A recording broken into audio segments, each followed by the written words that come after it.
Kérem vigyázzanak, az ajtók záródnak.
For a country without a coastline, Hungary has a lot of water.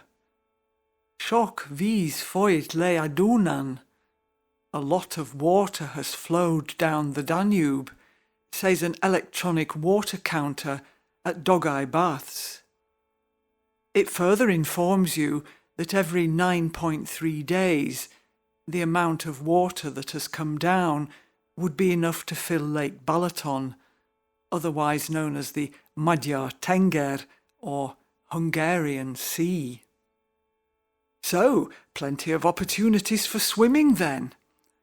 And as Vitaly and I discovered, for a landlocked country, Hungary has a very impressive swimming culture.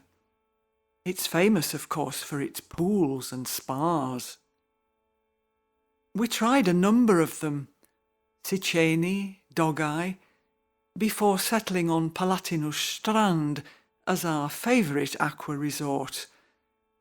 It combined the swimming facilities of the best Australian pools with the steaming possibilities we had enjoyed in the Banya in Russia. It was especially lovely to swim there in winter, floating outdoors in the warm water, in rain or even snow, with black crows cawing in the trees above our heads. In summer, when Palatinus became crowded, we preferred to swim in nature. Balaton was always beautiful, and one time we saw white egrets on the turquoise lake, truly magical.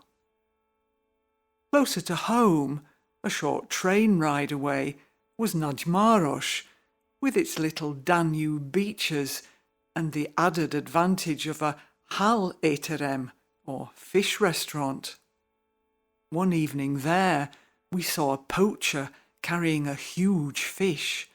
No doubt he was going to sell it at the back door of the restaurant. In Budapest, and further upstream at the Danube Bend, everything connected with the folyó, or river, fascinated us. The boats and canoes, the wildlife you could see along the banks. From the Black Forest to the Black Sea. The river had come through Germany, Austria and Slovakia to reach us, and would flow through 6 more Balkan and East European countries before coming out in Ukraine. Big ships sailed on it, cruise liners and cargo barges, not to mention all the little speedboats and pleasure crafts. We did once take a cruise, but the sightseeing vessel seemed worryingly flimsy, and to make matters worse, there was a gypsy string ensemble on board. We realised that if we were going to go down Titanic style, it would be to the scrapings of this wretched little orchestra. Laughter aside, 26 South Koreans and 2 Hungarian crew actually drowned when a huge Viking cruise liner collided with their little tourist boat, the Mermaid, in 2019.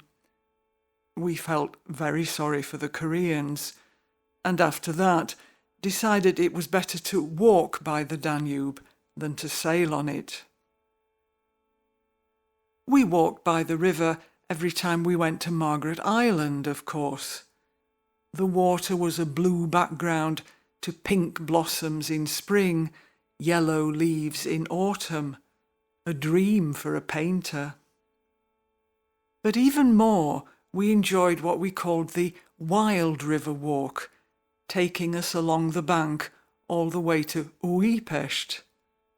Here we saw the drama of nature, a crow wrestling a water snake, and by the way, the crow won, or the majestic heron standing in wait for his prey. Cormorants dipped and dived, and when I saw them in flight, I felt they linked me with my homeland, because I often see cormorants at the North Sea in England too. Water does indeed connect us. I grew up by the sea, but Vitaly was a river boy, and in the Danube he saw reflections of the river Oka he had known in Russia. We go with the flow, and one day the river of life takes us all out to sea. But not before we have heard the nightingales. One enchanted evening in May, we sat on the bank and watched the setting sun throw out unbelievable red rays, as if the scene had been drawn by a cartoonist. In the willows, the warbling of the nightingales put Anna Nietrebka to shame. The Danube was silver that night.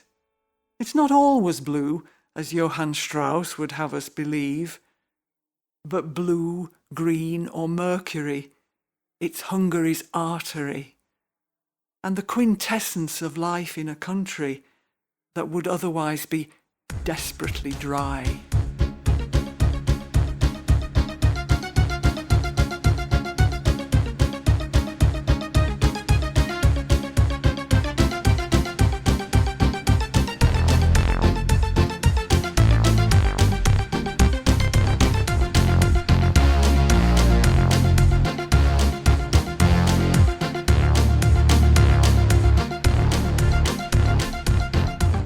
This train terminates here. Goodbye.